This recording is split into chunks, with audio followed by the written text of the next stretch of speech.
Vamos ahora a un análisis de la semana y un análisis en general de esta crisis que se ha vivido en el país, digamos, durante los últimos 6-7 meses. Aquí en cabina está el ingeniero Leonel Toriello. Él es empresario, ciudadano, fue presidente del siglo XXI, también ha sido industrial, activista cultural, y ha estado involucrado en la Fundación Herencia Cultural de Guatemala y en el tema del corredor interoceánico. También ha sido banquero. Así que, Leonel, por el hecho de que hay un pasado periodístico, no será ingeniero Toriello, será Leonel. Leonel, buenos días, bienvenido. Muy buenos días, Luis Felipe. Bueno, empecemos platicando un poco acerca de, usted siempre ha sido un gran estudioso de la historia. Y claro, hubo muchas comparaciones con el momento 93, el famoso y mal recordado, digamos, Serranazo. ¿Cómo ve usted esta crisis de estos últimos meses comparada con esa de 30 años atrás? Bueno, en realidad esta es una crisis de mucho mayor trascendencia. Yo más que comparar este momento con el 93 y el Serranazo, que fue una crisis relativamente menor, creo que este momento histórico que estamos viviendo se compara con 1821, con 1871 y con 1944. Que no haya ocurrido derramamiento de sangre no quiere decir que la magnitud del giro histórico que estamos presenciando y viviendo no sea comparable.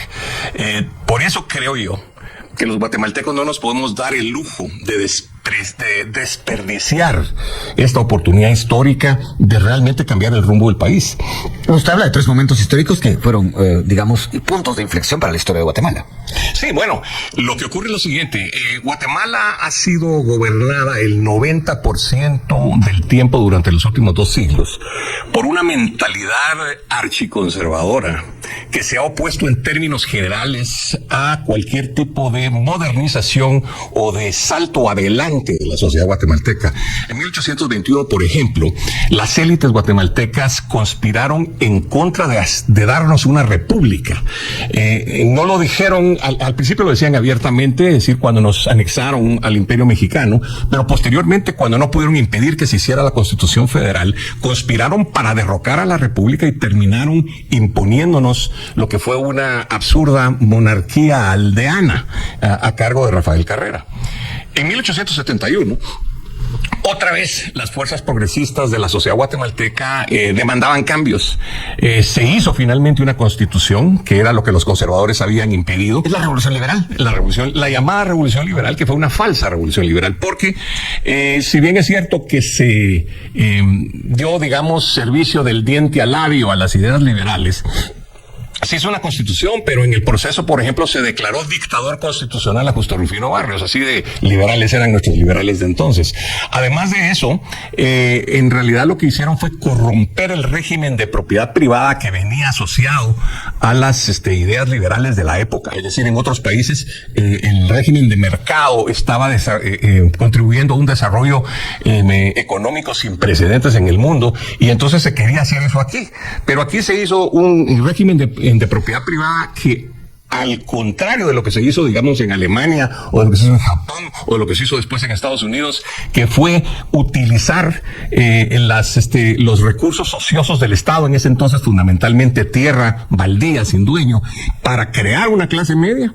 Aquí en Guatemala se utilizó el sistema para reforzar la estructura social feudal de la colonia, y se repartieron las tierras del país, las tierras ociosas del país, en un puñado de allegados al régimen. Entonces, y eso, por cierto, constituye la base socioeconómica fundamental, la matriz productiva fundamental de donde se deriva la sociedad guatemalteca hasta hoy. Las familias de abolengo en Guatemala tienen su origen no en la colonia, como muchos creen, porque la aristocracia colonial quebró y fue inclusive avasallada por sus rufianes de turno, los montañeses de carrera, y esos se volvieron la nueva aristocracia cuando se creó el registro de la propiedad y se sirvieron con la cuchara grande las tierras del país. Es decir, los banqueros de avión de entonces, que habían financiado a los nuevos ricos carrereños, se convirtieron en cuna de nuevos ricos. Las casas comerciales de Herrera, de Samayoa y de La Radondo eran las entonces grandes casas comerciales. Crearon una nueva aristocracia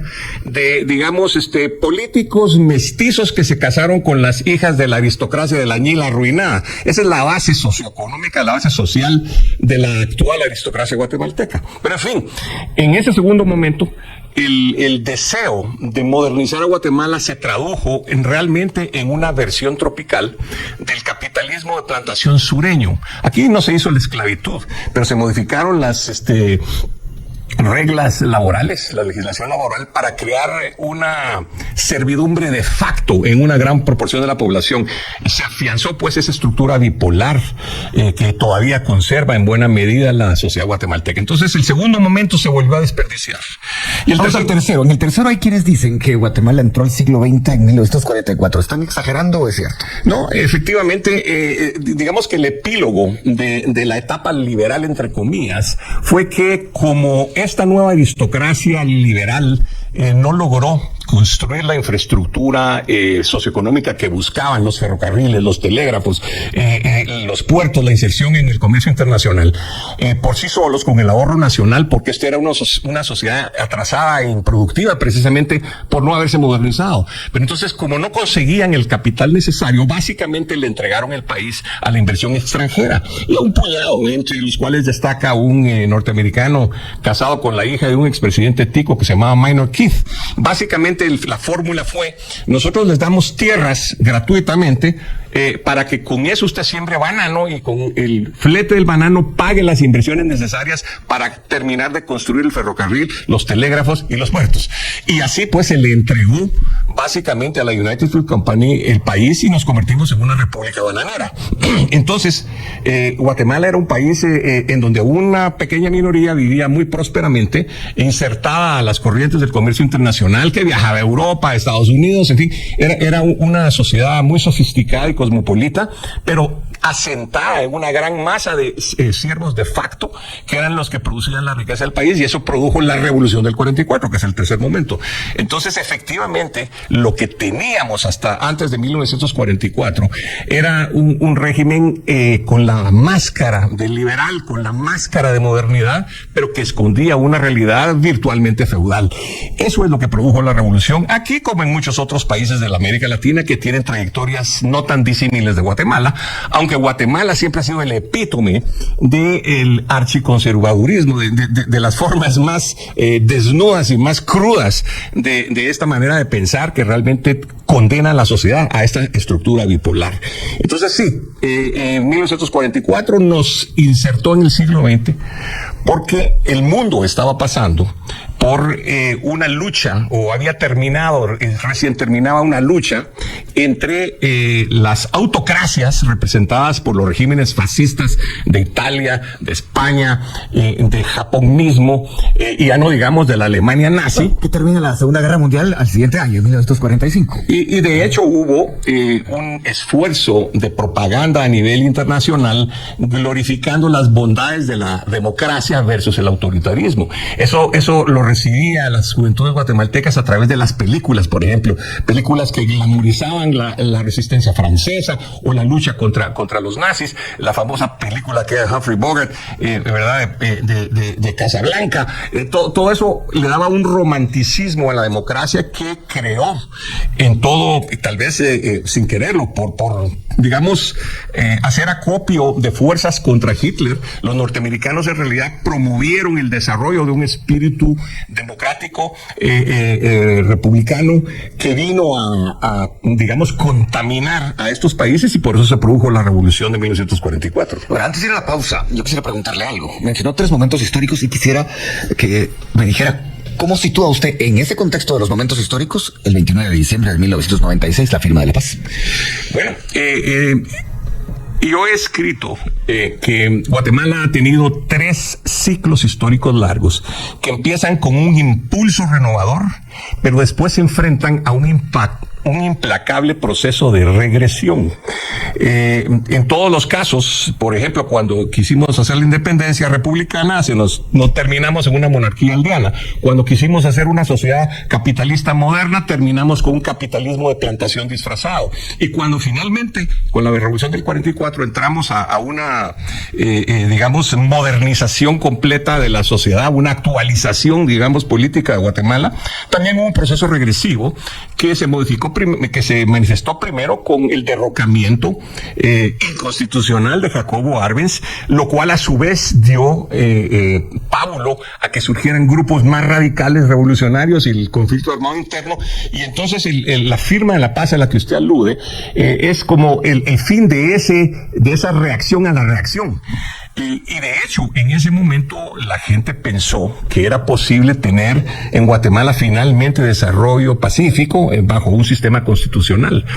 Pero el sistema en que se construyó esa paz, digamos, la elaboración del andamiaje republicano se hizo con trampa, porque los, titiriteros que estaban detrás de la Constitución del 85 y en general de los poderes de Guatemala eran tres grupos que los voy a simplificar así: los grandes empresarios, los oficiales que habían ganado la guerra y los operadores políticos, entre los que había exguerrilleros, digamos que aceptaron unas nuevas reglas del juego. Ninguno de esos tres grupos realmente creía en la democracia.